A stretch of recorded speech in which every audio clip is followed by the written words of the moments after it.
Yo, de mi corta vida, 40 años en realidad, nunca vi una bajante tan grande del río Paraná. La anterior a esta, que se denomina como bajante extraordinaria, es la de 1941, que es de la que se tiene registro. Pues imagínate que en esa época la gente que registraba datos era en papel y bueno, fueron cosas que se fueron perdiendo, o sea que hay datos, pocos, pero hay. Pero anterior a esa bajante extraordinaria no hay registro. Así que puede ser que se haya dado, que haya existido, como que no. Según los pronósticos que hace el Servicio Meteorológico junto con el Instituto Nacional del Agua, que ellos estudian grandes ríos de la República Argentina, ellos dicen que no, que esta es la segunda bajante extraordinaria, que está relacionada con la del 41, digamos. Tiene el mismo comportamiento que se tuvo en el 41, pero es todavía más baja. O sea, las alturas de los ríos, por ejemplo, acá en Santa Fe, la del Paraná, llegó a ser una de las más bajas de la historia, que llegó a menos 18 centímetros de agua. Claro. Se quedaron sin escala hasta para medir, que la del 41 llegó a por arriba de la Hubo un repunte en el sector del río Paraná. Hubo una lluvia, no extraordinaria, lluvias normales, digamos, en la cuenca media del río Paraná en Brasil. Entonces esa agua ha llegado hasta aquí. Mira, en Santa Fe subió casi 1 metro. Pero se considera que esas olas decrecidas, que son pequeñas para el río Paraná, son olas decrecidas que van a pasar.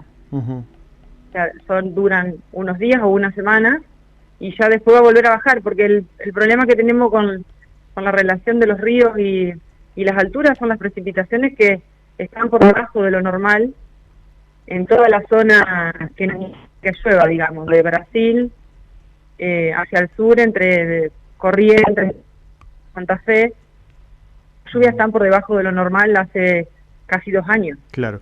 ¿Y esto es exclusivamente por la falta de precipitaciones? Porque, digo, al principio se habla como que en Brasil hay una serie de represas y que cuando ellos tienen la suficiente cantidad de agua para abastecerse en su territorio, después abren a cuentagotas según lo que, no sé, su legal saber y entender. ¿Eso también es así? Entiendo. Mira, el tema de las regulaciones de las represas, y acá en Santa Fe no hay represas, si no hay, por ejemplo, en el río Salado, a subniveladores se llaman, que el agua llega, imagínate una pared en el medio del río, por la que pasa el agua por arriba. Cuando el nivel del río empieza a descender, el agua queda del lado interno de la pared y funciona como una represa, pero está regulado por una cuestión biológica y por una cuestión de que el río no se puede cortar.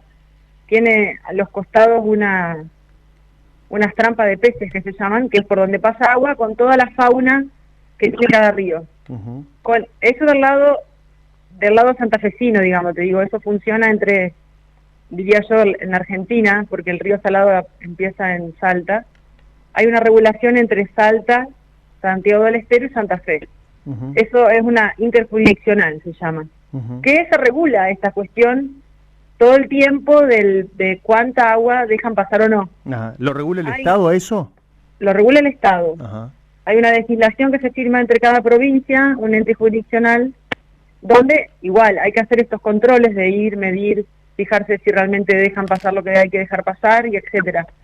Se controla, pero no es que alguien puede cerrar una represa y no dejar pasar agua. Con Brasil es lo mismo, nada más que es interprovincial, es entre países. Como el río Paraná es tan extenso, también participa Nación, no las provincias, porque tiene que llegar a acuerdos entre los otros países, pero Brasil en realidad, ellos generan mucha energía a través de sus represas, y tienen esta cuestión de regular lo que dejan pasar, pero en realidad dejan pasar lo que hay que dejar pasar. El tema es que el agua que ellos están juntando no es la suficiente como para poder largar más, no sé si me explico. Sí, perfectamente, es decir, como que ellos dejan pasar lo que corresponde, pero ni una gota más, porque la necesitan para ellos. Exacto. De todas si maneras, pueden en algún momento sacar un poquito más, lo saca. lo saco. Sí, bichos. Sí.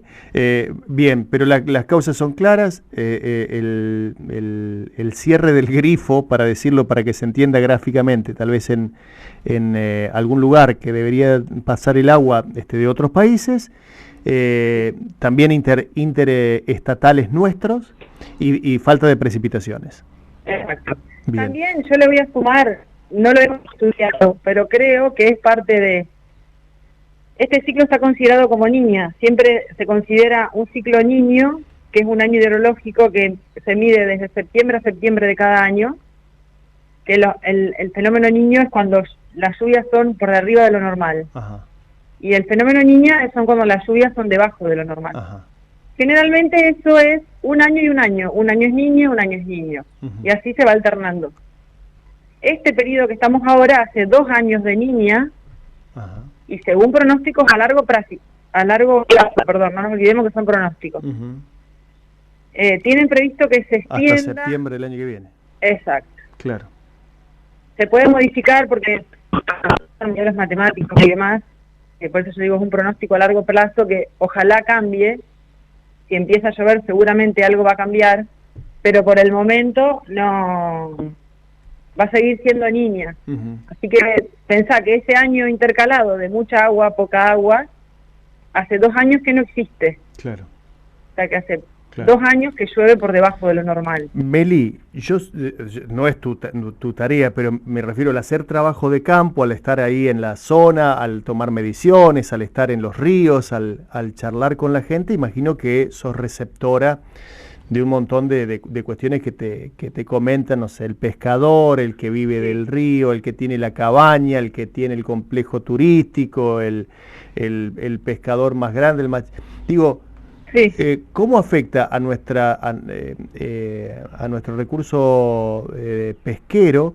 Y también digo, ¿entiende la gente que son fenómenos naturales o le echa la culpa al Estado de algo?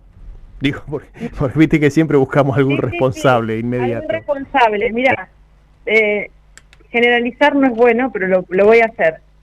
Las quejas que por ahí tengo te ven midiendo algo y vienen y te preguntan, che, no hay agua, el de arriba me hizo un canal, me sacó el agua, el de abajo, bueno, lo que vos decís, el piripipí ese del barrio de cada uno.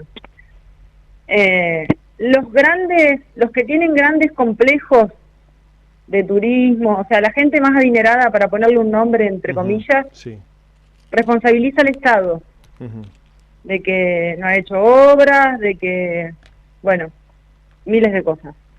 El pequeño productor, el que necesita el agua para sus animales, para su quintita que tiene, y que vive realmente en el lugar donde no hay agua, ya sabe que esto pasa.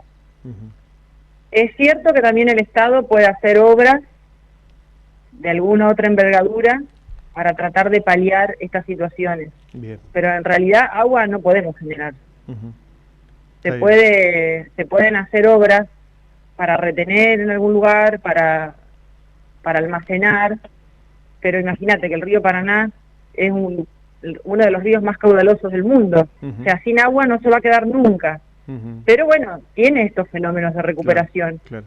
Y no nos olvidemos también que nosotros somos responsables directos, para mí, me hago cargo también, del desmonte, de la sobreexplotación de la tierra, ¿sí? Que muchas de las precipitaciones que deberían infiltrar escurren, de la erosión, o sea, hay un montón de fenómenos climáticos, incluidos nosotros, que también hacemos parte de esta alteración.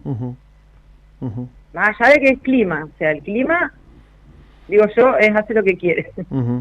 O sea, tiene vida propia. Son un montón de variables, un montón de cosas que se interrelacionan, que funcionan de una manera. Y yo creo que nosotros también, no digo que por esto nosotros hacemos que llueva menos. Sí, lo que digo es que también somos responsables directos a lo mejor de esta cuestión del desmonte, de la sobreexplotación de la tierra, de la superpoblación en algunos lugares, de la poca vegetación. O sea, seguro. Cada uno aporta su granito para que por ahí esto pase, pero es un fenómeno climático. O sea, es un fenómeno que se rige por miles de variables, que bueno, a veces tienen consecuencias como la inundación, y a veces tienen esta consecuencia desfavorable que es las grandes bajas